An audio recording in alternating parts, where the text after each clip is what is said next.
নমস্কার, সকলকে জানাই স্বাগতম। আমাদের দ্য হিস্ট্রি এক্সপ্লোরিং চ্যানেল, যেখানে বিভিন্ন স্কুল, কলেজ এবং কম্পিটিটিভ এক্সামের ইতিহাস বিষয়ের ওপর বিভিন্ন কোশ্চেন অ্যান্সার বা ক্লাস করানো হয়ে থাকে।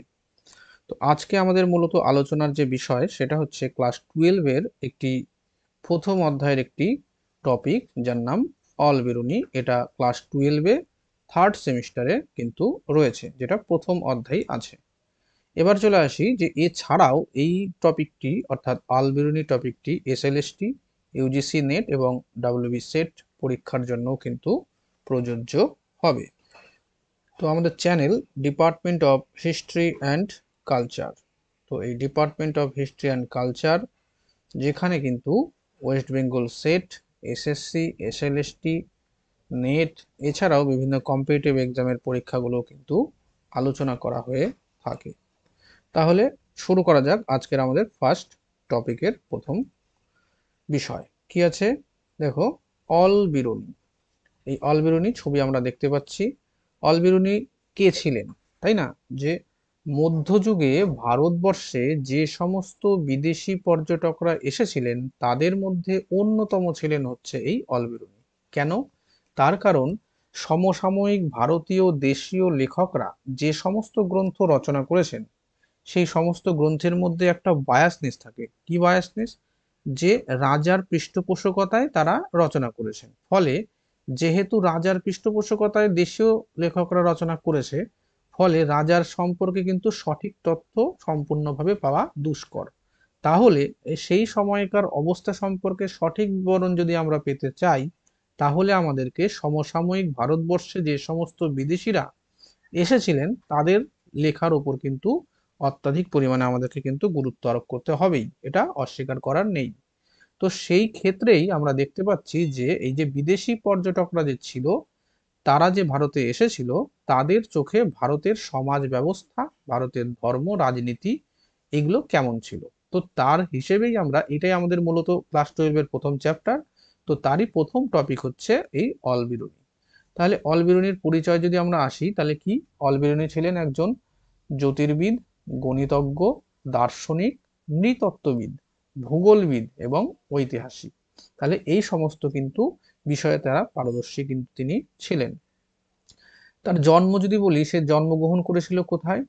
নাকি এশিয়ার খোয়ারিজম নামক প্রদেশ, যেটা বর্তমানে উজবেকিস্তান নামে পরিচিত। এটি অবস্থান কোথায়? এটি অবস্থান হচ্ছে মধ্য এশিয়া।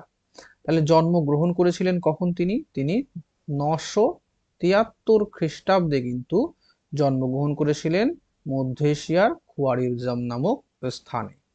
তার নাম যদি বলা হয়, তার নামটা অনেকটাই বড় আছে। তার মধ্যে কি আছে? Abu Rehan Mohammad ibn Ahmad al Biruni. তাকে আমরা যদি খুব ছোট করে যদি মনে রাখার চেষ্টা করি, তাহলে আমাদের মনে রাখতে হবে আবু রাইহান। রাইহান, তাহলে আবু রাইহান, ঠিক আছে। যদি অলবিরুনির আর এক নাম কি? আবু রায়হান। তিনি ভারতবর্ষে কবে এসেছিল?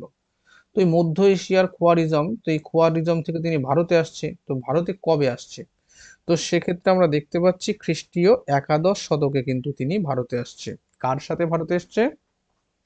নাকি গজনির সুলতান মামুদ। সুলতান মামুদ, এই গজনির সুলতান মামুদের সাথে কিন্তু তিনি ভারতবর্ষে কিন্তু এসেছিলেন। ভারত সম্পর্কে অলবিরুনির আগে থেকেই অনেক জানাশোনা বা ইচ্ছা আগ্রহ ছিল। তো সেই সুযোগটা হয়েছিল কি? এই সুলতান মাহমুদ যখন ভারতে আক্রমণ করেছে সেই সময় কিন্তু তার সাথে তিনি কিন্তু ভারতে এসেছিল।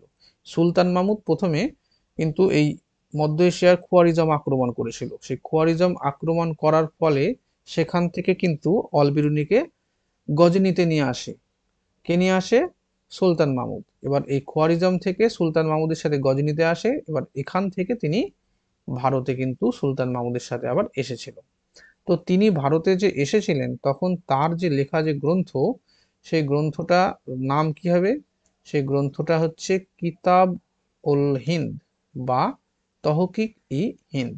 তো এই হচ্ছে দুটো কিন্তু নাম, একই গ্রন্থের দুটো নাম, কিতাবুল হিন্দ বা তহকিক ই হিন্দ। এখান থেকে মূলত এই সুলতান মাহমুদ, মধ্য এশিয়া ভ্রমণ, ভারতবর্ষ, এই সমস্ত কিন্তু তথ্য কিন্তু আমরা এখান থেকে পাই। তো ফলস্বরূপ হিসাবে আমরা দেখতে পাচ্ছি তাকে একটা উপাধিও দেওয়া হয়, সেটা হচ্ছে ফাদার অফ মডার্ন জিওডেসি। ঠিক আছে, যদি বলা হয় ফাদার অফ মডার্ন জিওডেসি কাকে বলা হয়, নাকি অল বিরুনিকে বলা হয়। তার মৃত্যু হয়েছিল কবে?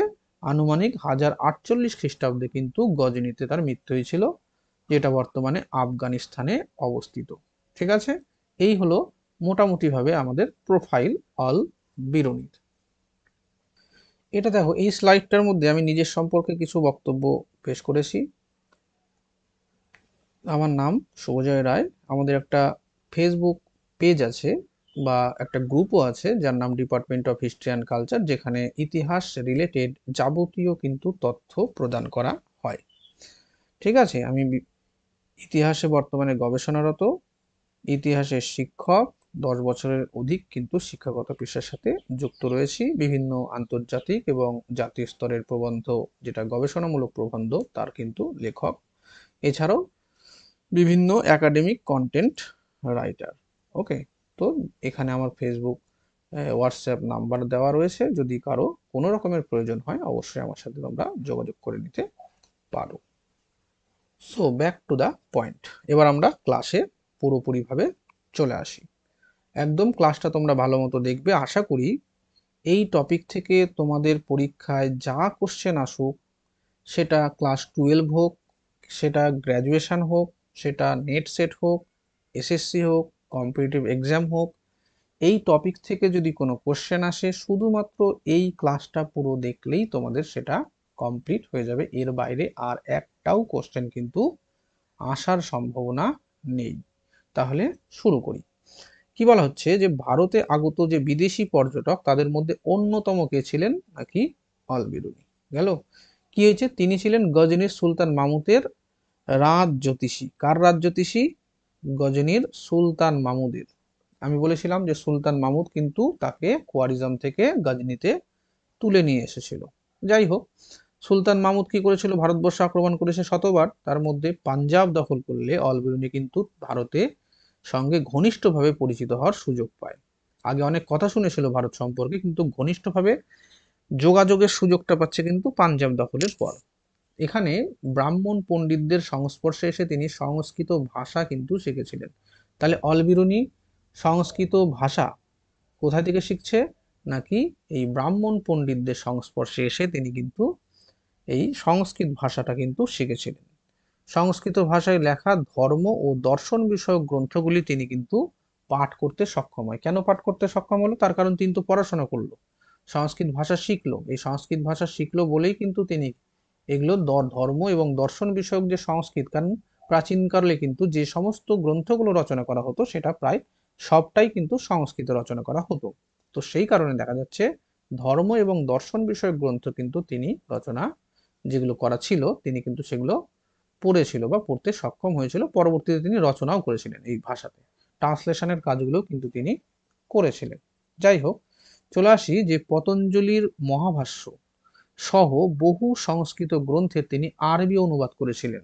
ঠিক আছে, তিনি একটা দোভাষীর কাজ কিন্তু করেছেন, যে আরব দুনিয়া বা মধ্য এশিয়ার যে সমাজ সংস্কৃতি, তার সাথে ভারতীয় সমাজ সংস্কৃতির মেল বন্ধন কিন্তু ঘটিয়েছিলেন এই ট্রান্সলেশন ওয়ার্কসের মাধ্যমে। তিনি সংস্কৃত প্রথমে শিখলেন, শেখার পর সংস্কৃত গ্রন্থগুলো পড়লেন, পড়ার পর তিনি কি করেছেন, তিনি সংস্কৃত থেকে কিন্তু আরবিতে সেগুলার অনুবাদ কিন্তু করেছিলেন। কে করেছিলেন, নাকি আল বিরুনি।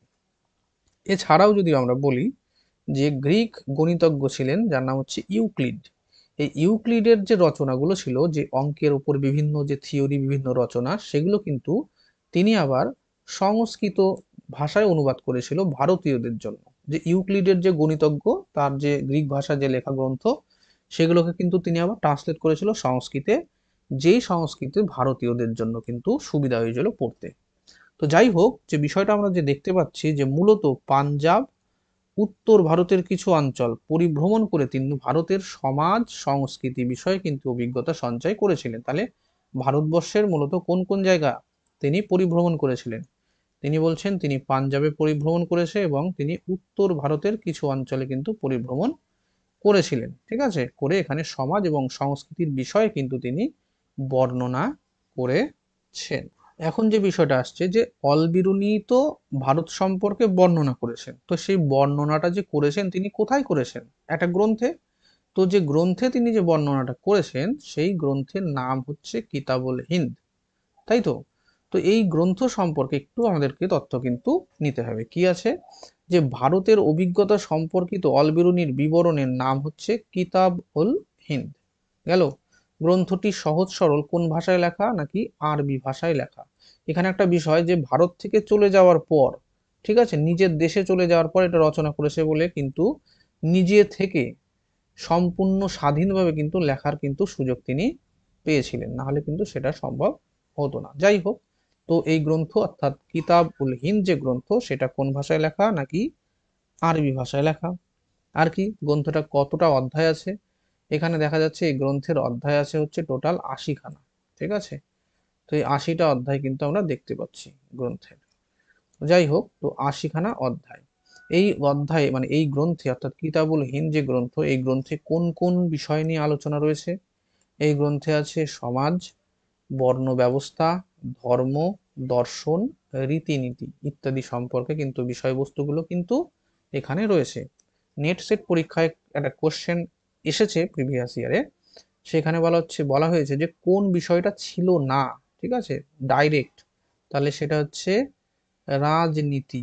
রাজনীতি বিষয় কিন্তু এখানে এই গ্রন্থে টোটাল রাজনীতি নিয়ে কিন্তু আলোচনা নেই, ঠিক আছে, রাজনীতি কিন্তু নিয়ে তেমন আলোচনা এখানে নেই। কোনটা নেই? তাহলে রাজনীতি নেই। যাই হোক, তো এখানে একটা এই গ্রন্থের একটা বৈশিষ্ট্য আছে, যদি বলা হয় কিতাবুল হিন্দ গ্রন্থের বৈশিষ্ট্যটা কি, তো বৈশিষ্ট্যের মধ্যে কি আছে, এইখানে অধ্যায় যে শুরু করা হয়েছে, মানে তিনি যে অধ্যায় শুরু করেছেন সেটা কিন্তু প্রশ্ন করে করে কিন্তু অধ্যায় শুরু করেছেন। তো এটা একটা বিষয় যে তিনি যে গ্রন্থ রচনা করেছেন, অধ্যায় যে শুরু করেছেন, প্রত্যেকটা অধ্যায়ের শুরুতে কিন্তু তিনি প্রশ্ন করেছেন কিছু, এবং নিজেই প্রশ্ন করেছেন, এবং সেই প্রশ্নের উত্তর খোঁজার হিসেবে তিনি কিন্তু পরবর্তীতে সেগুলো রচনা করেছেন। মানে প্রশ্ন করেছে, সেই প্রশ্নের উত্তর লিখছে, আবার প্রশ্ন করেছে, আবার উত্তর লিখছে, এরকম ভাবে, ঠিক আছে, কোশ্চেন অ্যান্সার মেথডে কিন্তু এটা লেখা রয়েছে। তো যাই হোক, কিতাবুল হিন্দ যে গ্রন্থ তার অপর আরেকটা নাম কি, যেটা আমরা আগেও দেখেছি, সেটা হচ্ছে তহকিক ই হিন্দ নামেও কিন্তু এই গ্রন্থটা পরিচিত ছিল। তো তার কিতাবুল হিন্দ বা তহকিক ই হিন্দ যে গ্রন্থ, সেই গ্রন্থে ভারতবর্ষের সম্পর্কে তার মতবাদ কি, সেটা তিনি কি বর্ণনা করেছেন সেটা কিন্তু দেখা যাচ্ছে। তার মধ্যে প্রথমে আছে হচ্ছে সমাজ জীবন, যে ভারতবর্ষের সমাজ কেমন ছিল তার কিন্তু তিনি বর্ণনা করেছেন। তো ভারতবর্ষের সমাজ ছিল হচ্ছে চতুর্বর্ণ সিস্টেম। অলবিরুনির লেখা যে গ্রন্থ, সেই গ্রন্থে তিনি কি বলছেন, ব্রাহ্মণ্য সাহিত্য গ্রন্থ অনুসারে অলবিরুনি বলেন যে হিন্দু সমাজ কিন্তু 4টা বর্ণে বিভক্ত ছিল, বা 4টা বর্ণের অস্তিত্বের কথা তিনি বলেছেন। কি কি সেটা? নাকি ব্রাহ্মণ, ক্ষত্রিয়, বৈশ্য এবং শূদ্র। এই ব্রাহ্মণদের কাজ কি আছে? ব্রাহ্মণরা পূজা পার্বণ করতো এবং শিক্ষাদান করত। ক্ষত্রিয়রা কি? রাষ্ট্র পরিচালনা করত, রাজনীতির সাথে যুক্ত হতো। বৈশ্যরা কি কাজ করত? ব্যবসা বাণিজ্য, কৃষিকাজ করতো। এবং শূদ্ররা হচ্ছে এই ওপরের যে 3টি শ্রেণী, তাদের দেখাশোনার কাজ কিন্তু করতেন। তো এই চতুর্বর্ণ যে ছিল, এই চতুর্বর্ণের বাইরেও কিন্তু সেই সময় তিনি বর্ণনা করেছেন যে আরো দুটো কিন্তু স্তর ছিল, যে চতুর্বর্ণ ব্রাহ্মণ, ক্ষত্রিয়, বৈশ্য, শূদ্র এছাড়াও কিন্তু এর বাইরেও কিন্তু আরো 2টি স্তরের কথা উল্লেখ করেছেন। কি কি সেটা? অন্তজ শ্রেণী আর হচ্ছে অচ্ছুত শ্রেণী। মানে চতুর্বর্ণের বাইরে 2টি আরো নিম্ন স্তরের এক কথায় উল্লেখ করেছেন। তাদের মধ্যে একটা আছে অন্তঃ শ্রেণী, একটা আছে অচ্ছুত শ্রেণী। যদি বলা হয় চতুর্বর্ণের বাইরে যে 2টি শ্রেণী আছে তার মধ্যেও নিম্নতম শ্রেণী কোনটা, তাহলে সেটা অচ্ছুত শ্রেণী, ঠিক আছে, এটা কিন্তু কোশ্চেন হওয়ার সম্ভাবনা রয়েছে। তো যাই হোক, অন্তঃ শ্রেণীর মধ্যে কোন কোন গোষ্ঠীকে তিনি এখানে লিখেছেন? ধোপা, মুচি, জেলে, তাঁতি। অর্থাৎ ধোপা যে কাপড় কাচে, মুচি যে সেলাই, জুতো সেলাই করার কাজ করে, জেলে মাছ ধরে, তাঁতি কাপড় বুনে। এই যে কয়েকটা শ্রেণী জীবিকা, এদেরকে কিন্তু অন্তঃ শ্রেণীর আন্ডারে কিন্তু তিনি রেখেছেন। এবার এর থেকেও যে নিচু স্তরে রেখেছেন তাকে বলছে অচ্ছুত শ্রেণী। তো এই অচ্ছুত শ্রেণীটা কি? নাকি হাড়ি, ডোম, চণ্ডাল এবং বধাতু। এই হাড়ি, ডোম, চণ্ডাল, বধাতু এই যে শ্রেণী, এরা কিন্তু অচ্ছুত শ্রেণীর আন্ডারে কিন্তু পড়ছে। তো এখানে মোটামুটি তোমরা ছবিটা দেখে একটু অনুমান করতে পারছো যে কেমন ছিল। ঠিক আছে, তো চলে আসি আমরা পরের স্লাইডে। যে চতুর্বর্ণের পরে তিনি চতুর আশ্রমের কিন্তু বর্ণনা করেছেন, যে ভারতবর্ষের যে সমাজ, সেই সমাজের যে জনগণ, এই জনগণের জীবনযাত্রা চারটা ভাগে বিভক্ত ছিল। ঠিক আছে, এই জনগণের জীবনযাত্রা চারটে ভাগে কিন্তু বিভক্ত ছিল। তো এই চারটে ভাগগুলোকেই প্রত্যেকটা আশ্রম বলা হচ্ছে। ঠিক আছে, তো অলবিরুনি গল্পটা হচ্ছে যে ব্রাহ্মণদের জীবনযাপনের চতুর আশ্রমের অস্তিত্বের লক্ষ্য করেছেন। গেল, এই আশ্রম যে শব্দটা, এই শব্দটার অর্থাৎ কি? এই শব্দের অর্থ হচ্ছে আশ্রয়। আশ্রম কথার অর্থ আশ্রয়। এটাও কোশ্চেন আসতে পারে যে আশ্রম শব্দের চতুর আশ্রম, সেই চতুর আশ্রমের আশ্রম শব্দের অর্থ কি? তাহলে হচ্ছে সেটা হচ্ছে আশ্রয়। আর এই চারটি আশ্রম হলো ব্রহ্মচর্য, গার্হস্থ্য, বানপ্রস্থ ও সন্ন্যাস। তাহলে কি? ব্রহ্মচর্য, গার্হস্থ্য, বানপ্রস্থ ও সন্ন্যাস, এই চারটি হচ্ছে চতুর আশ্রম। এবার পরবর্তীতে এখানে দেখা যাচ্ছে যে এই ছবির মধ্যে দিয়ে বোঝা যাচ্ছে কি, যে এই প্রথম আশ্রম হচ্ছে ব্রহ্মচর্য, অর্থাৎ এখানে গুরুর গৃহ গিয়ে পড়াশোনা করবে। গৃহস্থ বা গ্রাহস্থ, যেখানটাতে গুরুর গৃহ থেকে আসার পর সংসার ধর্ম পালন করবে। তার পরবর্তীতে তৃতীয় যে আশ্রম, তৃতীয় আশ্রম হচ্ছে বানপ্রস্থ, যেটা বনে গিয়ে ধর্মকর্ম পালনের শুরু করবে। এবং চতুর্থ বা শেষ আশ্রম হচ্ছে সন্ন্যাস, যেখানে একদম সম্পূর্ণভাবে ঈশ্বরের চিন্তায় মগ্ন হয়ে কিন্তু ধ্যান করে সেখানেই তিনি কিন্তু মৃত্যুর দিকে ধাবিত হবেন। তো এইভাবেই কিন্তু সাধারণত মানুষের জীবন চারটে ভাগে বিভক্ত ছিল, যেটা হচ্ছে চতুরাশ্রম, তাহলে ব্রহ্মচর্য, গার্হস্থ্য, বানপ্রস্থ এবং সন্ন্যাস। এর পরবর্তীতে তিনি আলোচনা করেছেন যে ভারতীয় সমাজে বাল্য বিবাহ ও সতীদাহ প্রথার উপস্থিতির কথা তিনি বলছেন, যে বাল্য বিবাহ ছিল ভারতীয় সমাজে এবং সতীদাহ প্রথাও কিন্তু ছিল ভারতীয় সমাজে। তো এই দুটো কিন্তু সিস্টেম তখনও কিন্তু ছিল। পরবর্তীতে কিন্তু আমরা দেখতে পাচ্ছি যে এইগুলো ব্রিটিশ পিরিয়ডে আসার পর বাল্য বিবাহ, সতী প্রথা এগুলা কিন্তু উচ্ছেদ করা হয়েছিল। ঠিক আছে, আইনের মাধ্যমে কিন্তু এটা উঠিয়ে দেওয়া হয়েছিল। তাহলে এখানে বিষয়টা দাঁড়াচ্ছে যে অন্ত্যেষ্টিক্রিয়া, যে মানুষ যদি মারা যেত সেই সময় অন্ত্যেষ্টিক্রিয়া মানে কি কি কাজ করা হতো বা কি টাইপের ছিল। তো অলবিরুনি বলছে যে প্রাচীনকালে মৃতদেহ খোলা মাঠেই কিন্তু রাখা হতো বা মুক্ত মঞ্চের উপর রেখে দেওয়ার প্রথা কিন্তু প্রচলিত ছিল একদম প্রাচীনকালে। পরে আস্তে আস্তে কিন্তু সেটা দেখা যাচ্ছে দীর্ঘকাল পরে বাসুদেব নারায়ণ একজন ব্যক্তি, সেই বাসুদেব নারায়ণ কিন্তু মৃতদেহকে অগ্নিতে দগ্ধ করার যে বিধান সেটা দিয়েছিলেন। তো বাসুদেব যদি বলা হয় যে মানুষের মৃতদেহকে অগ্নিতে দগ্ধ করার বিধান কে দিয়েছিলেন, তাহলে এর অ্যান্সারটা দাঁড়াচ্ছে কি? বাসুদেব নারায়ণ। এই বাসুদেব নারায়ণ কিন্তু এটি দিয়েছিলেন। গেল, তারপর কি বলা হচ্ছে, হিন্দুদের বিশ্বাস ছিল যে অগ্নিদগ্ধ দেহের শবকুণ্ড অর্থাৎ চিতা থেকে নির্গত যে ধোঁয়া, সেই ধোঁয়াটা ঊর্ধ্বমুখে উঠে সরাসরি মৃতের আত্মাকে ঈশ্বরের নিকটে নিয়ে যেতে পারে। ঠিক আছে, তবে অর্থাভাবের কারণে অনেকেই কিন্তু মৃতদেহকে নদীর জলে ভাসিয়ে দিয়ে অন্ত্যেষ্টিক্রিয়া সম্পন্ন করতেন। তো এখানে কিন্তু অন্ত্যেষ্টিক্রিয়ার সম্পর্কে বা অন্ত্যেষ্টিক্রিয়ার ইতিহাসও বলা যেতে পারে। আমরা এখন বর্তমানে হিন্দু সমাজে যেটা দেখতে পাই যে মানুষ মারা গেলে তাকে কিন্তু আগুনে দাহ করা হয়। তো বলা হচ্ছে যে অলবিরুনি বলছে যে আগে কিন্তু এই সিস্টেম ছিল না। বলছে আগে খোলা মাঠে হয়তো রেখে দেওয়া হতো মৃতদেহকে বা মুক্ত মঞ্চের উপর রেখে দেওয়া হতো। পরবর্তীকালের একজন পণ্ডিত যার নাম বাসুদেব নারায়ণ, তিনি মৃতদেহকে অগ্নিতে দগ্ধ করে এই বিধান দেওয়া হয়েছিল এবং পরবর্তীতে সেটাকে শবকুণ্ড, চিতা, ধোঁয়া এগুলো দেওয়া হয়েছিল, যে পরবর্তীতে হিন্দুরা বিশ্বাস করতো যে অগ্নিদগ্ধ করে দেহের যে শবকুণ্ড, সেই চিতা থেকে যে ধোঁয়াটা উঠছে সেই ধোঁয়াটা উঠে আকাশের দিকে চলে যাচ্ছে, তো সেই যে ধোঁয়া, সেই ধোঁয়ার মাধ্যমে মৃতের আত্মাকে ঈশ্বরের নিকটে নিয়ে যেতে পারে। তো কিন্তু তারপরেও দেখা যাচ্ছে যে মানুষের অর্থাভাবের কারণে কিন্তু কেউ কেউ মাটিতে জলে কিন্তু এই মৃতদেহকে কিন্তু ভাসিয়ে দেওয়ার ব্যাপারও কিন্তু ছিল, যে তারা অর্থের কারণে সেই কাজটা করতে পারতেন না। এবার যে বিষয়টা নিয়ে আলোচনা হবে এটা হচ্ছে রাজনীতি। আমরা আগেই বলেছি যে এই গ্রন্থে কিন্তু ডাইরেক্ট রাজনীতি বিষয়ে কোনো আলোচনা নেই। একদমই ঠিক, রাজনীতি সম্পর্কে আলোচনা নেই। কিন্তু এখানে রাজনীতি বলতে কি বোঝানো হচ্ছে? এখানে বোঝানো হচ্ছে যে সেই সময় অর্থাৎ এই হর্ষবর্ধনের পরবর্তী সময়কাল থেকে গজনীর সুলতান মাহমুদ, এই যে টাইমটা, এই সময়ের মধ্যে ভারতবর্ষে কিন্তু কোনো কেন্দ্রীয় রাজশক্তি ছিল না। কেন্দ্রীয় বলতে কি বোঝায়? কেন্দ্রীয় বলতে বোঝায় দিল্লিকে, ঠিক আছে? তো বা প্রাচীনকালে ছিল মগধ, এই মগধকে কেন্দ্র করে। তো মগধে যে রাজবংশ ছিল সেটা পাল রাজবংশ দেখা যাচ্ছে, পাল, সেন, এরকম। তারপরে তো আমরা দেখতেই পাচ্ছি কনৌজকে কেন্দ্র করে পাল, প্রতিহার, রাষ্ট্রকূট, এখানে যে ছবিটা দেখতে পাচ্ছ এর মধ্যে কিন্তু সেটাই দেখতে পারে। এই যে কনৌজ, এই কনৌজকে কেন্দ্র করে কিন্তু পাল, প্রতিহার, রাষ্ট্রকূটের মধ্যে ঝামেলাঝাটি এটা ছিল। তো তার পরবর্তী সময়কাল এটা হচ্ছে। তো এখানে আমরা দেখতে পাচ্ছি যে এই সময়ের অবস্থাটা কেমন ছিল, নাকি বলা হচ্ছে যে অলবিরুনি বলছে যে এই সময়ে একাধিক ছোট ছোট রাজ্য ছিল, ঠিক আছে, আর রাজতন্ত্র ছিল। এদের মধ্যে উল্লেখযোগ্য হচ্ছে মালব, কনৌজ, কাশ্মীর ইত্যাদি নাম এক্ষেত্রে উল্লেখযোগ্য। তো এখানে কাশ্মীরটা এখানে পাচ্ছি, কনৌজ এখানে পাচ্ছি, মালওয়া বা মালব এখানে পাচ্ছি। তো এই যে জায়গাগুলো, এগুলা কিন্তু ছোট ছোট ছোট ছোট কিন্তু রাজতন্ত্র অস্তিত্ব ছিল, বা ছোট ছোট রাজ্য বা রাজতন্ত্র এরকম ছিল। এছাড়াও এগুলো এই ছোট ছোট জায়গাগুলো কিন্তু ছিল, ঠিক আছে। কিন্তু একটা কেন্দ্রীয় শক্তি যে টোটাল ভারতবর্ষকে লিড করবে এরকম কিন্তু কিছু এই সময় ছিল না। তো ফলে নিজেদের এই যে রাজ্য বিস্তার এই করবে কনৌজকে কেন্দ্র করে, বা এই রাজ্য বিস্তার করবে বা এই রাজ্য বিস্তার করবে, এটাকে কেন্দ্র করে কি দাঁড়াচ্ছে, নিজেদের মধ্যে কিন্তু কনফ্লিক্ট কিন্তু দেখা দিচ্ছিল, ঠিক আছে।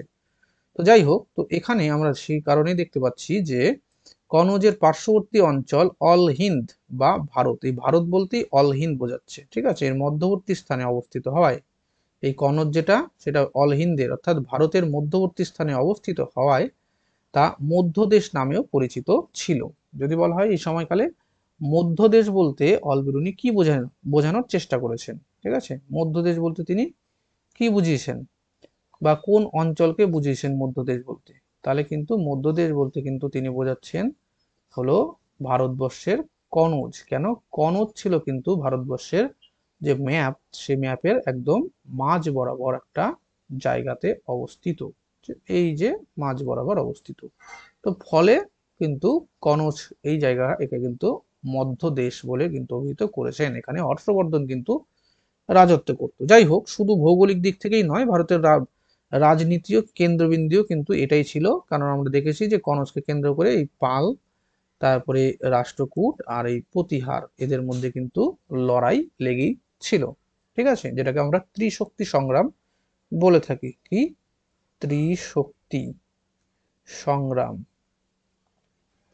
ত্রিশক্তি সংগ্রাম কিন্তু বলে থাকি। তো যাই হোক, ভারতের রাজনৈতিক অনৈক্য যখন নিজেদের মধ্যে নিজেরা লড়াই করছে, মানে কি রাজনৈতিক অনৈক্য, নিজেদের মধ্যে নিজেদের কোনো মিল নাই, বিবাদ লেগে থাকতো সব সময়। তো এই কারণেই কিন্তু দেখা যাচ্ছে যখনই নিজেদের মধ্যে সমস্যা দেখা দিবে তখনই কিন্তু বাইরের আক্রমণ কিন্তু হবে। সব সময় মনে রাখতে হবে, ওই জন্য নিজেদেরকে কিন্তু কখনো নিজেদের মধ্যে যুদ্ধে লিপ্ত হতে হয় না, বা বিবাদে লিপ্ত হতে হয় না, বা যদি কিছু থাকেও লোকজনকে কিন্তু, বাইরের লোককে কিন্তু সেটা প্রকাশ করতে লাগে না। যাই হোক, তো এই বলছে অর্থাৎ অলবিরুনি বলছে যে নিজেরা যেহেতু নিজেদের মধ্যে বিবাদ অনৈক্যর মধ্যে যুক্ত ছিল, তো সেইটাই কিন্তু বহিরাগতদের কিন্তু এই আক্রমণকারীদের, এখানে বহিরাগত আক্রমণকারী বলতে সমসাময়িক সে সময়ে মুসলমান সম্প্রদায়কেই বলা হয়েছে, যে গজনীর মামুদ, সুলতান মামুদ, ঠিক আছে, তো তাকেই বলানো হচ্ছে এখানে বহিরাগত আক্রমণকারী, অর্থাৎ মুসলমান কর্তৃত্ব স্থাপনের সহায়ক কিন্তু হয়েছিল।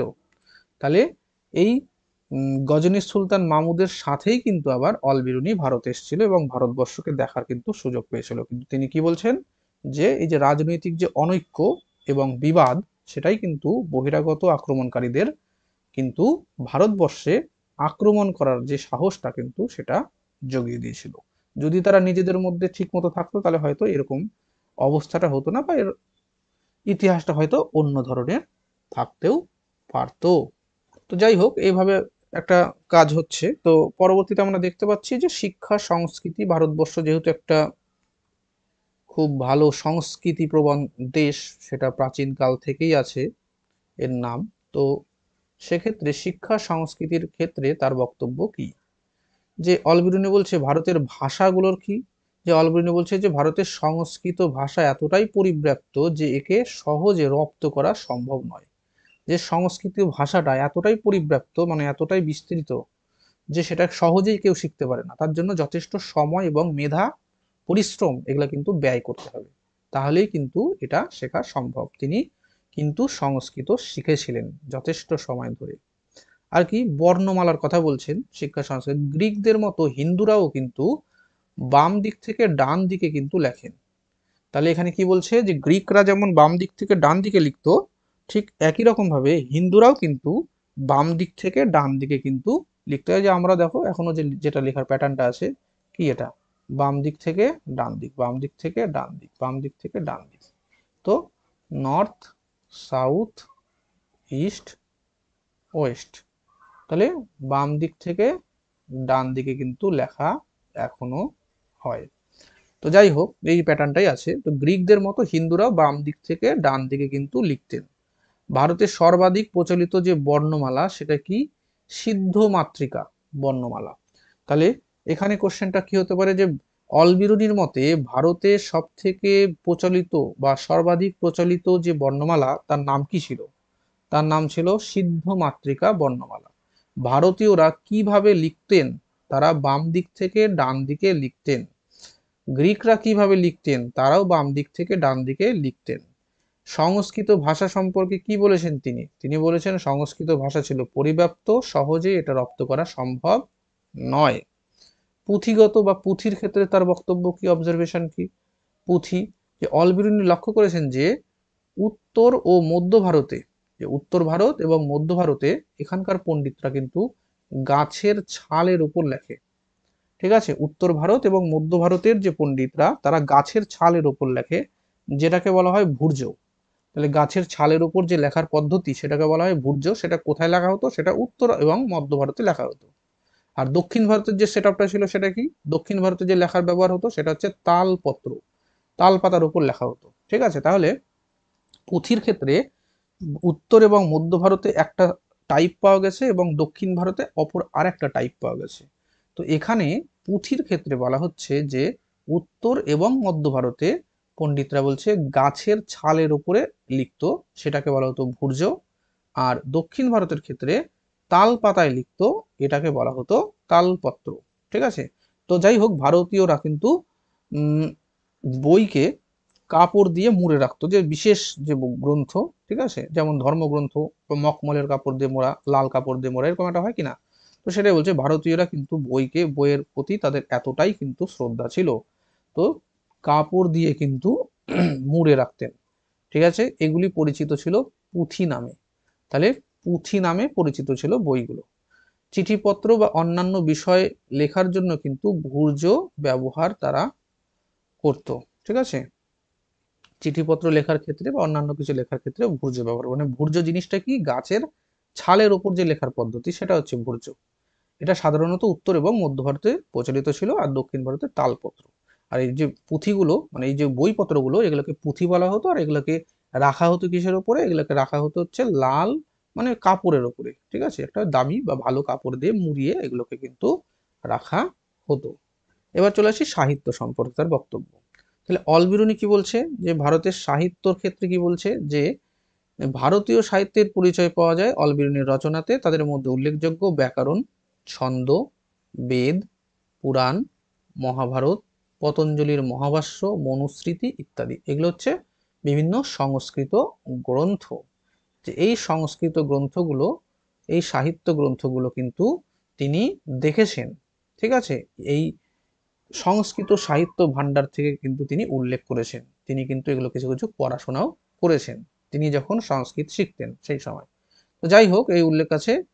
তারপরে বলছে যে ইত্যাদি সংস্কৃত সাহিত্য ভান্ডারের শুধু উল্লেখই নয়, ভারতীয় সমাজ ব্যবস্থাকেও বোঝার জন্য তিনি এগুলি সাহায্য নিয়েছেন। মানে এই যে গ্রন্থ, সেটা শুধুমাত্র বই বা গ্রন্থই নয়, এগুলো পড়ে তিনি ভারতবর্ষের সমাজ ব্যবস্থাটা কেমন সেটা কিন্তু জানার চেষ্টা করেছেন এবং সেটাতে তিনি সফলও হয়েছেন।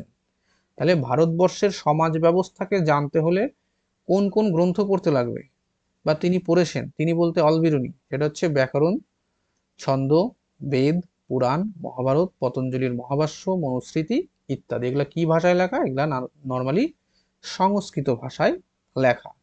এবার দর্শন সম্পর্কে তার কি বক্তব্য, এখানে বলা হচ্ছে যে ভারতীয় দর্শনের পুরুষ, অব্যক্ত, ব্যক্ত, প্রকৃতি, অহংকার, মহাভূত, এই সমস্ত বিষয়গুলি অলবেরুনি কিন্তু রচনায় স্থান পেয়েছে। কি কি? পুরুষ, অব্যক্ত, ব্যক্ত ও প্রকৃতি, অহংকার, মাতৃভূত ইত্যাদি। ঠিক আছে, তার রচনায় স্থান পেয়েছে আরো কিছু কিছু জিনিস, তার মধ্যে উল্লেখযোগ্য পঞ্চমাত্রী। এই পঞ্চমাত্রী বলতে কি বোঝাচ্ছে? শব্দ, স্পর্শ, রূপ, রস এবং গন্ধ। কি?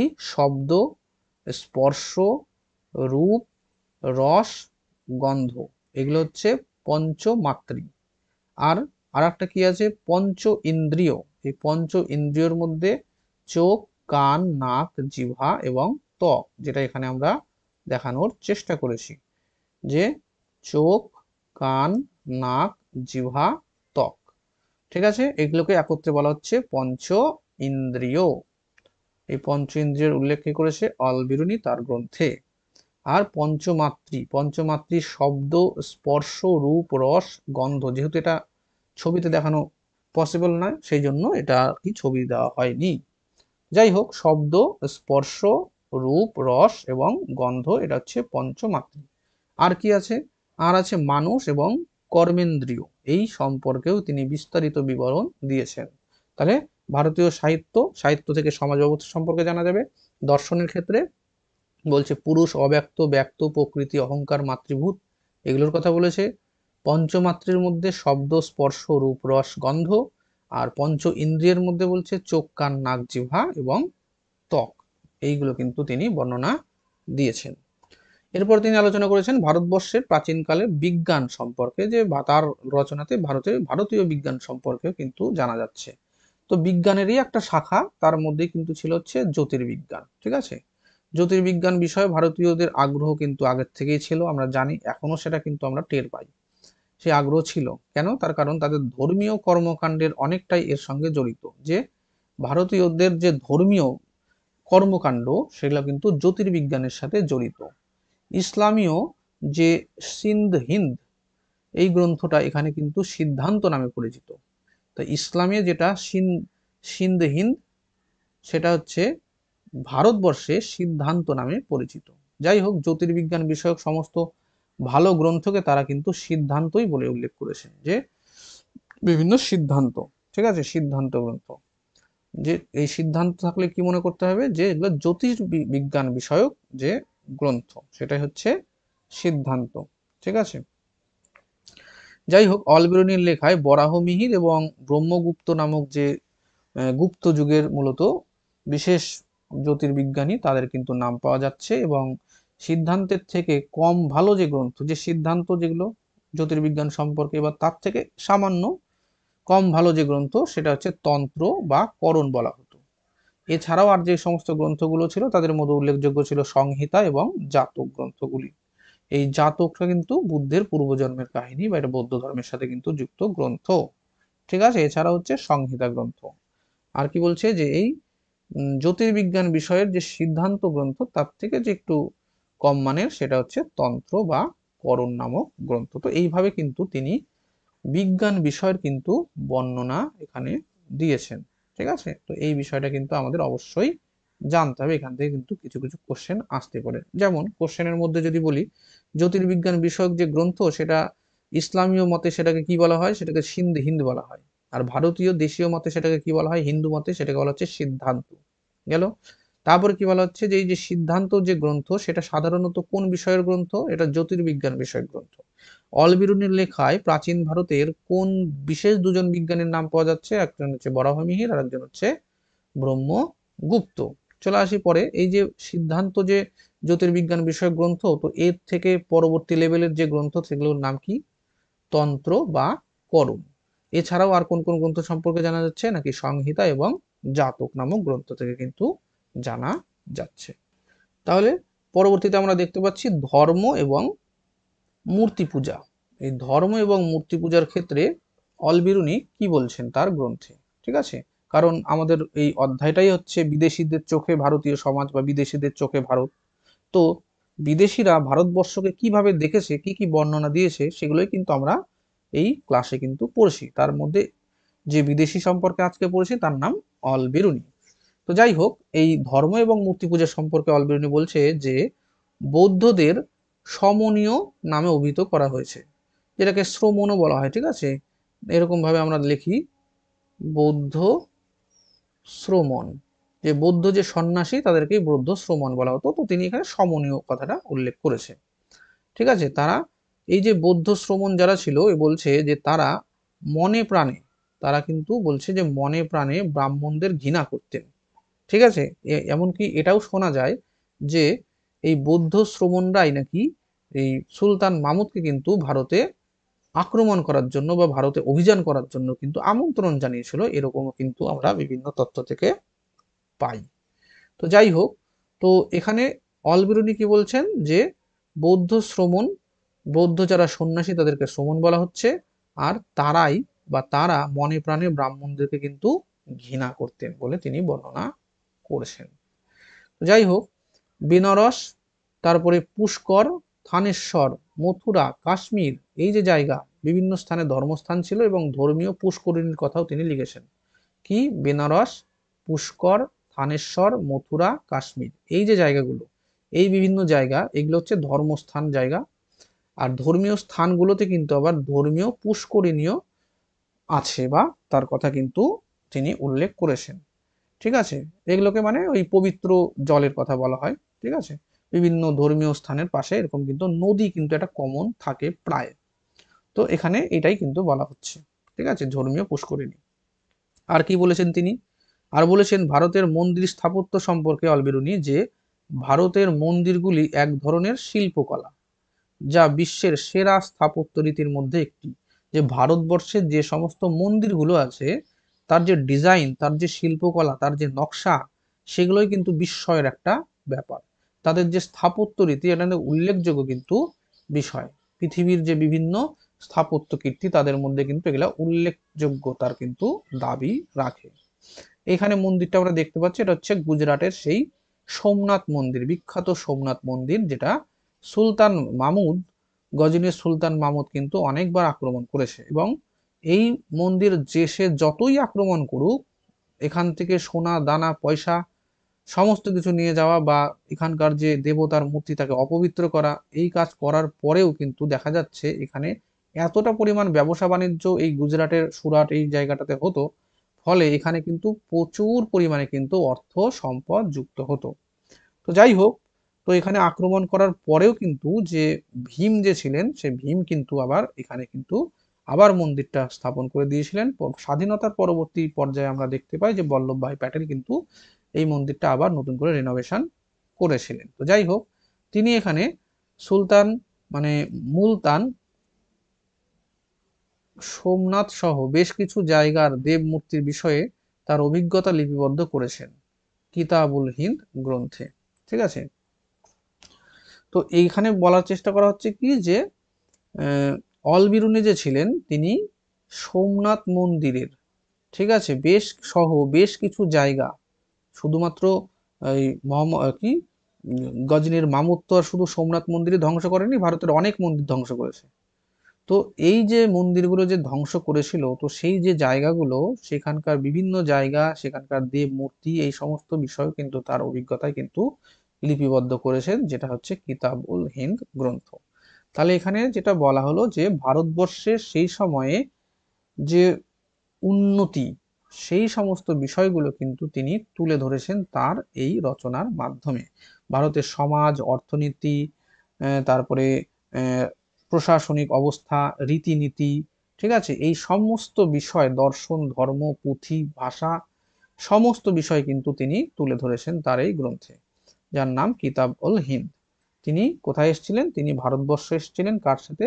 গজনীর সুলতান মামুদের সাথে। তার আসার অনেকটা আগেই ইচ্ছা ছিল, তো তিনি যাই হোক সেই মামুদের সাথে পরবর্তীতে সেই সুযোগটা কিন্তু পেয়েছিলেন, যখন সুলতান মামুদ পাঞ্জাবটা দখল করে নিয়েছিল বা আক্রমণ করেছিল। তো এইরকম ভাবে আমরা মোটামুটি আজকে এই ক্লাসটা দেখলাম। এর পরবর্তীতে আমরা অন্য একটা ক্লাস নিয়ে আবার তোমাদের সামনে হাজির হব। তোমরা যদি এই ধরনের ক্লাস পেতে চাও, তো অবশ্যই আমাদেরকে কমেন্ট করবে, কমেন্ট করে জানাবে। এবং যে যে জায়গায় বা কোথাও যদি কোনো কোয়ারি থাকে তো সেটাও কিন্তু আমাদেরকে অবশ্যই জানাতে পারো। Department of history and culture নামে যে আমাদের ফেসবুক পেজ এবং আমাদের ইউটিউব ফেসবুক পেজ একটা আছে আর একটা ফেসবুক গ্রুপ আছে, দুটো জিনিস আছে। তো এটা একই নামে আছে, department of history and culture, এই নামেই কিন্তু ফেসবুক পেজ এবং ফেসবুক গ্রুপ দুটোই আছে। গেল। আর এছাড়াও আমাদের একটা ব্লগ চ্যানেল আছে, সেই ব্লগ চ্যানেলটার নামও কিন্তু দ্য হিস্ট্রি এক্সপ্লোরিং তারপরে dot blog spot dot com, ঠিক আছে, ব্লগ এসপিওটি স্পট ডট কম। তো এই the history exploring dot blog spot dot com, এই যে এটা সার্চ করবে, এখানে কিন্তু তোমরা বিনামূল্যে কিন্তু নোটস পাবে। এছাড়াও তোমরা কিন্তু এখান থেকে মক টেস্ট, তোমাদের যেহেতু শর্ট কোশ্চেনের পরীক্ষা, তো এখানের থেকে কিন্তু তোমরা মক টেস্ট ফ্রিতে কিন্তু প্র্যাকটিস করতে পারবে। এখানে আমার কিন্তু অনেক মক টেস্ট দেওয়া রয়েছে, ঠিক আছে। তো তোমরা আশা করি এখান থেকে উপকৃত হবে। তো কি আছে, the history exploring dot blog spot dot com. তো এখানে ক্লাস 12-এর সাথে সাথে বিভিন্ন ক্লাস এসএসসি নেট সেট সব কিছুরই কিন্তু এখানে ওই ক্লাস নোটস এবং মক টেস্ট কিন্তু দেওয়া রয়েছে। তো আশা করি তোমরা এই ক্লাসগুলো থেকে উপকৃত হবে। তো এখনকার মতো আমরা এখানেই শেষ করেছি। Thank you.